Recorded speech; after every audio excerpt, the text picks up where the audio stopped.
You are listening to the ADHD Support Talk Radio podcast. ADHD Support Talk Radio is sponsored by ADDclasses.com. Sign up now for a free webinar at www.addclasses.com. And this is your co-host, Tara McGillicuddy. Welcome, Deb Burdick, to ADHD Support Talk Radio. In just a moment, Deb and I are going to be discussing negative self-talk in relationship to ADHD. So welcome, Deb. Hi, Tara. How are you? Great. I'm so glad you've joined us. In just a moment, we're going to be talking about negative self-talk. But can you let our listeners know a bit about yourself, who you are in relation to helping people affected by ADD and ADHD, and how they can get in touch with you after the show has ended? Okay. Well, basically, I'm known as the Brain Lady. I am a licensed clinical social worker and also a board-certified neurofeedback practitioner. And I also am a national speaker and an author, and I do teach workshops, all-day workshops on how holistic approach to success with ADHD, as well as another one on Mindfulness Toolkit skills.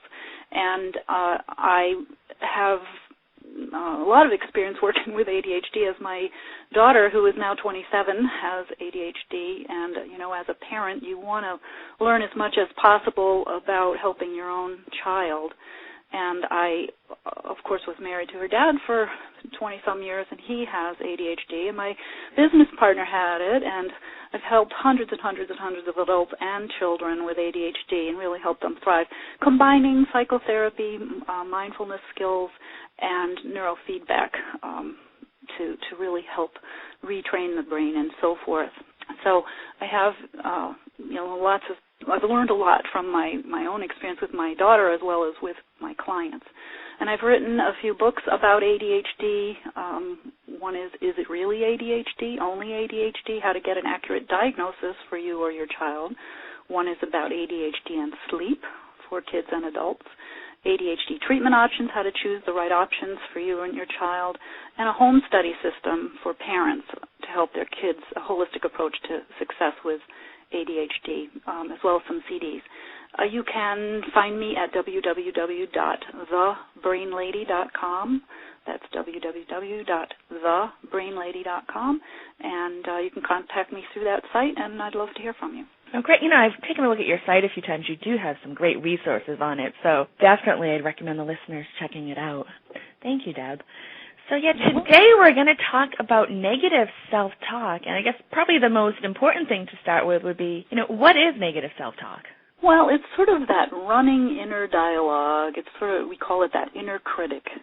It's a lot of negative statements to yourself, things you would never say to your friends, but you say to yourself all the time. I'm stupid. I can't finish anything. I'm always late. I'll never get this done on time. Everybody else gets their work done before me. I'm not good enough. I can't concentrate. It's useless. I'll never be able to do it. I'm ashamed of myself. And then people tend to give up and sometimes don't even try it. And it causes a lot of anxiety and leads to depression. It's just this chronic inner dialogue that just goes on and on and on. It's very negative and not kind to yourself. Mm-hmm. I think a lot of people get into that and they don't even realize that there's a different way to think, and, that negative self-talk, they don't realize that they shouldn't be doing it. They just think that's normal. So it's really great that you're bringing it up today so people can, become aware that, that is a negative thing and it doesn't have to be like that. I think it becomes, like you said, it feels like it's just normal for many people, with and without ADHD, but certainly it starts to happen, and until you sort of become aware of it and somebody directs your attention to it, you can start to monitor that content of your thoughts a little bit. You just don't realize how much impact those negative thoughts have on how you feel and then actually on how you behave. Yeah. I think in general our society, everyone, has a lot of negative self-talk, but people with ADD and ADHD, it can be a real common thing, that negative self-talk. It seems to be, my experience with clients over the years with ADHD, like you said, everybody has some negative self-talk, and what I find with that is that it really starts very young. I'll talk a little bit about where it comes from, but an example I want to give is I was seeing a 6-year-old boy years ago, and he was just as cute as could be, but he was really, really hyperactive. And his parents and his psychiatrist decided they were going to put him on a stimulant medication. And that day the very first day he took that medication, he went to school, and then he came to see me. And I asked him, I said, is your medicine working? And he shook his head and said, yes, Miss Deb, it's working. And I said, well, how do you know it's working? Do you feel any different? He says, no, I don't feel any different. I said, well, how do you know it's working? He said, because nobody yelled at me all morning. Oh, yep. And already, somebody with ADHD, because of the hyperactivity, because of the, problems following through on things, a parent gives a child some chores to do and they just don't finish them, they get distracted or whatever. The kids tend to get negative messages from their parents and from the schools, and it's very common that all they hear is the negatives. They don't hear, wow, you're really an awesome kid. Wow, you've got wonderful ideas. You're so creative. I love people with ADHD. I just feel really, it's fun to be around people with that energy, and yet all they hear from most people is the negative. Yeah. And I think for adults with ADHD, a lot of them, had that, when they were younger, especially those of us who weren't diagnosed as children and into adulthood, we had those negative labels of being lazy, as not caring, of, whatever else. And that sticks with you. And when other people in your life, parents, teachers, other important people keep telling you that, it just becomes natural that that's what you tell yourself, and you don't even stop to think, and it's, okay, I'm lazy, I'm not good enough, I'm whatever else the negative things are. And you internalize that, and it becomes like a false belief about yourself. You start to believe that you can't do things, when in fact, there are, highly successful people who have ADHD, and they use it in a way that really helps them be successful, and when you can understand that's what's going on, there are lots of systems and options for really thriving with it. And I think that's, I've had, like you said, I've lots of clients over the years who show up in my office. Many of them have never been diagnosed with ADHD, and they're really struggling, and they have such a negative self-worth and self-esteem, and they just feel bad about themselves. They never feel good enough. There's a shame. They feel ashamed of themselves. And it starts right off the bat when they're really young. So they've had a lifetime of these negative messages, and nobody's really in there saying, "Hey, look what you did do." Hey, did you write down all the things that you did well today? Because we all do good things and do things well, but the focus tends to be on the negative. Oh yeah, and somebody could do 99 things great in one day. It's that one thing that didn't work out well that they, tend to focus on. So yeah, it's a challenge for people. I know I work with a lot of people who are newly diagnosed with ADHD or newly identifying themselves with ADHD. And it's hard for them to begin coaching or begin a program because they have it in their mind, oh, nothing else has worked, this isn't going to work. And when you have that in your mind, it's really hard to make those changes. So it becomes a self-fulfilling prophecy. Yes. Yeah. It really does, because you can't open the door. Your expectation is so negative that you just create it all over again. You start to create it even though you don't need to. But it's just the norm. It's just what you expect and what you've always done. And even yesterday I had a man say, well, nothing else has worked, so I don't expect this to either. Like, okay, well, then it probably won't. Yes. No, and I think it's also, I know, I used to have really bad self-esteem, and I was really bad with the negative self-talk.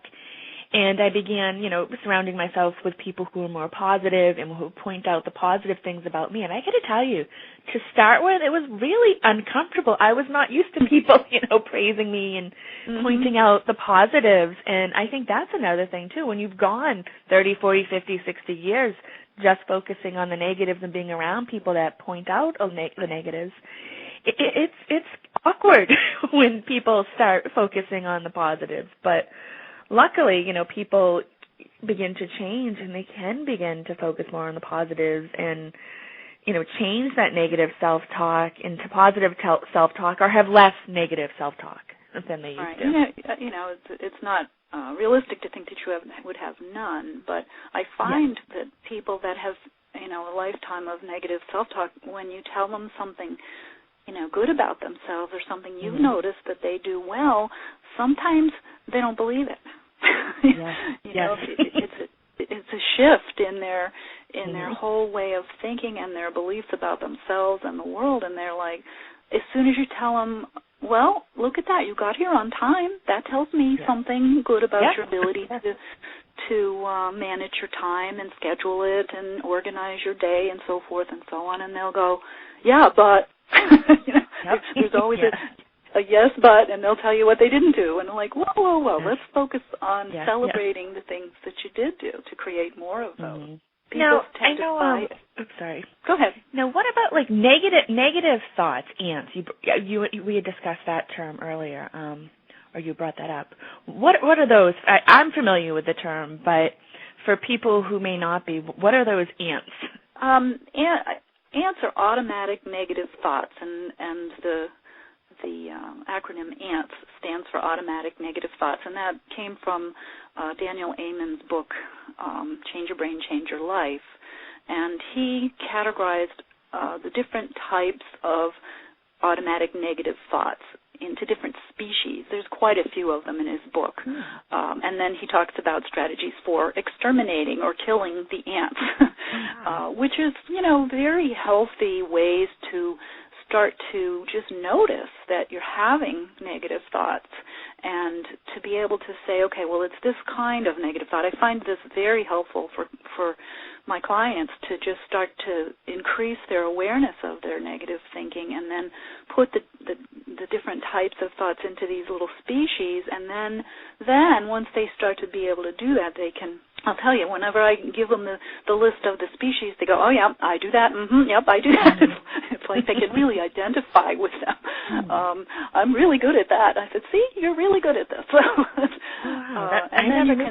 I had read Dr. Daniel Amen's book years ago, the one about ADHD, and I know he had talked about the ants, but I'd never heard the different species or never read that, so that's going to be new to me. It sounds interesting. Yeah, and I just find it very helpful for people. Yeah.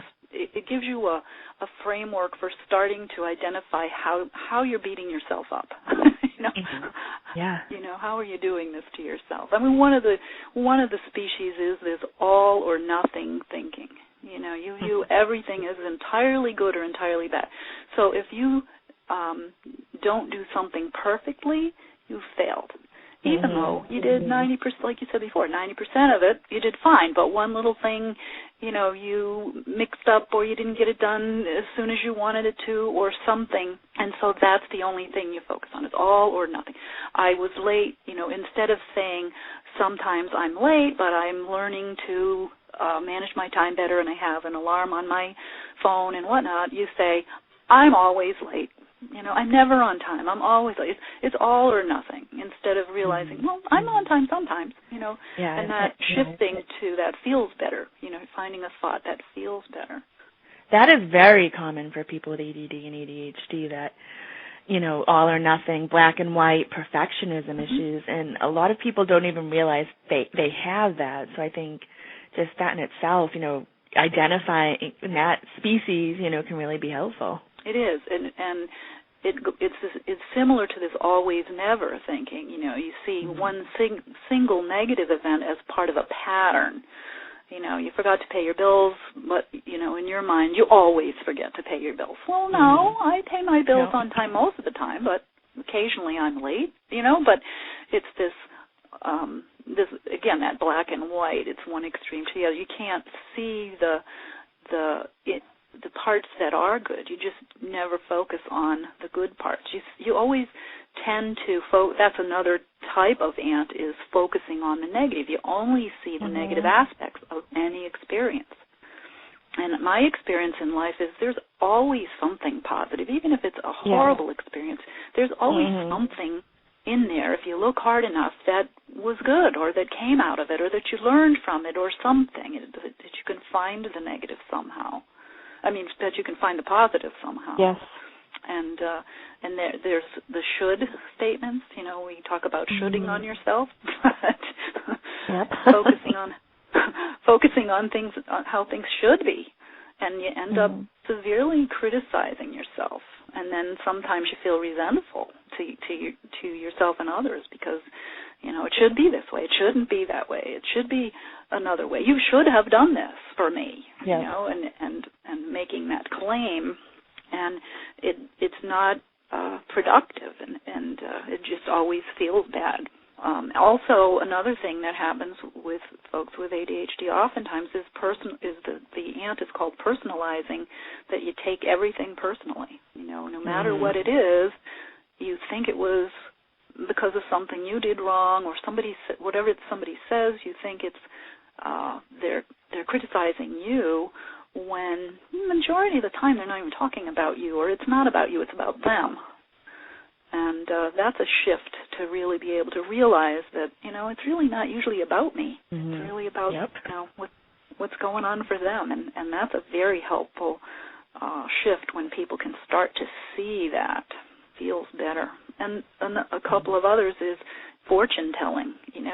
How many times has somebody told you that they're not going to be able to get it done on time, so why bother? They're certain that things are going to turn out badly. They're certain they know how it's going to turn out, and it's almost always badly. Instead of, I've had a struggle with this sometimes, but I've got some systems in place now, and I'm more aware of it, and I'm starting to have some success with this. Right? That shifts it a little bit. So the fortune telling is it kind of prohibits you from doing some things sometimes, because you predict the worst, and then sometimes you don't even do it because you've already decided it's not going to work. Yeah, and then why bother if you don't think it's going to come out right? That's right, and to some degree it's a learned response, because if you have tried and you have felt like you didn't succeed, and even though you might have done pretty well, but you don't see it that way. You see it like that all or nothing thing. So you think it was not a success, but rather a failure. And then you start to train yourself into that. You just sort of are looking for that. You're expecting that. And so shifting into being able to find something positive or list all the things you did well today is a nice positive way to start getting out of these negative patterns. Mm-hmm. Are there any more species that you'd like to talk about today? A couple of others. One is comparative thinking. That's where you measure yourself against others and feel inferior, even though the comparison may be totally unrealistic. Yep. And I think this is chronic with most people that have ADHD, is that they're always comparing themselves instead of just looking at who they are and looking at their own gifts and strengths and working with those. They're always thinking, they're using the shoulds. I should be able to do that, and I didn't do this as well as they did, so there must be something wrong with me. And really, usually you're comparing apples and oranges. If they're trying to compare themselves to somebody that is the most organized person in the world, they're going to feel inferior if they're not as organized, if they struggle with organization, when in fact they may have such creative ideas and really be a leader and coming up with the vision and so forth for a company or leading people into that, and they don't see that. So what? Hire somebody to help you be organized. Yes. That perfectly organized person may be hiring people you just don't know. That's right. Yeah. That's right. And they can help you. You can put them on your team to help you be organized and use your gifts in a way that is really good. And the other one is emotional reasoning. You assume your negative feelings reflect reality. So if you feel bad about your job, then that means I'm doing badly and I'll probably get fired. Instead of realizing, I feel bad about my job. Why do I feel bad, and what could I do differently? And maybe I could have a conversation with my boss, and maybe I could institute some simple strategies to help me stay on time, for example, using an electronic calendar or something like that. A lot of the adults I've worked with haven't mastered using alarms on their phones or whatever, or calendars, and they just didn't learn those skills. They just didn't, and some of them, even when they know how, struggle with that a little bit to remind themselves to use it. But those things are very helpful. Now, for somebody who's listening and thinking, okay, I'm infested with a whole different species of ants, what are some things they can do to begin to change their way of thinking and improve their lives? Well, just kind of tune in once in a while and notice what those thoughts are. Kind of listen to your self-talk and try to identify when you're talking negative to yourself, and have fun a little bit with these. What kind of species is this? Is it all or nothing? Is it taking everything personally? Is it shooting on myself? What is it? And then another step is to identify what triggers those thoughts. Maybe every time your boss gives you an assignment, it triggers an automatic flood of negative thoughts about whether you're going to be able to get it done on time, or whether you're smart enough to do it, or whether you understood the assignment, whatever the things that happen to you. I know people with ADHD feel chronically stressed and anxious because they want to do well. Mostly they're very capable people, and they struggle with getting things done on time. So being able to identify what triggers those thoughts and put them into species, identify the ants.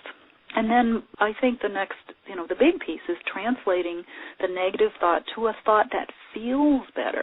And it has to be a thought that you can believe. If you have trouble with being late, for example, the simple one, you're not going to be able to say to yourself, well, instead of saying, I'm always late, you can't transform that to, I'm always on time, because you're not going to believe it.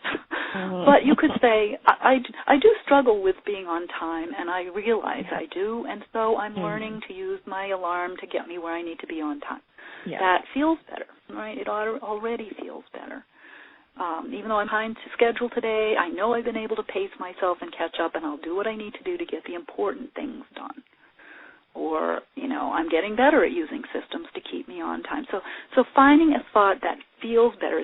It's not just a thought that, you're not going to believe, or a thought that also feels bad. It needs to be a small shift to something that's a little bit happier, I think, or more. I think that's really important that you brought up. It needs to be a thought that you're going to actually believe, because there are different mantras, different things that, these gurus will tell you to say and think. And, if you don't think those and feel comfortable with them, you're just going to turn that off. So that was something that you brought up that really makes a lot of sense. I think that's a very important piece, because you're right, you do turn it off. You just reject it. Like, no, that's not who I am. If you're feeling really, really depressed, for example, you're not going to say, I'm having a joyful day. Nah. No. It'll just make you feel more depressed. But you can say, well, even though I'm feeling down today, I know I have felt better, and I'll feel better again. Shifts it. It already feels a little bit better. And I think that is a very powerful piece, and then to find ways to change the channel. I talk about this for lots of different issues, but that negative thinking is so common in depression as well as ADHD and anxiety and whatever, and that's your negative, that's your unhappy channel, that's your angry channel, anger at yourself, that's your not good enough channel. Well, imagine that you have a remote control in your hand and you're changing the channel to something more positive. What would you put on that happier, more positive channel? And everybody's going to have their own ideas of what belongs on that channel. And so when they shift it, and they can, as soon as they notice that they're having this negative, the little inner critic is sitting on their shoulder, and you want to stuff a sock in his mouth and tell him to be quiet, change the channel. Grab the imaginary remote control and turn it to your happy channel, or to your I'm feeling better now channel, or even something that just makes you feel good. Your puppy laying on your lap could be enough to shift you out of the negative. Now, we are actually getting towards the end of today's show. Is there any final thoughts that you'd like to leave people with today in relationship to negative self-talk? Well, first off, just to be aware that it happens, and that it's, relatively normal. It doesn't mean there's anything wrong with you. It's just, what happens after dealing with life in general, I think, for most people, and a little bit more with ADHD. And it's a gradual process of becoming more aware that that's happening to you, and then shifting to be a little bit kinder to yourself. Even think about, don't say anything to yourself that you wouldn't say to your best friend or somebody that you really admire, and try to turn that into something a little bit more positive and kinder. Practice loving kindness for yourself. Okay, great. And could you also give our listeners your contact information once again? Sure. It's www.thebrainlady.com, and you can reach me at deb@thebrainlady.com, and I'd love to hear from you. Well, thank you so much, Deb Burdick, and thank you, everybody, for listening to ADHD Support Talk. And if you are listening to us on iTunes, you can go to our website at www.adhdsupporttalk.com, and you'll find links to our guest sites and more information. Thank you again, and have a great day.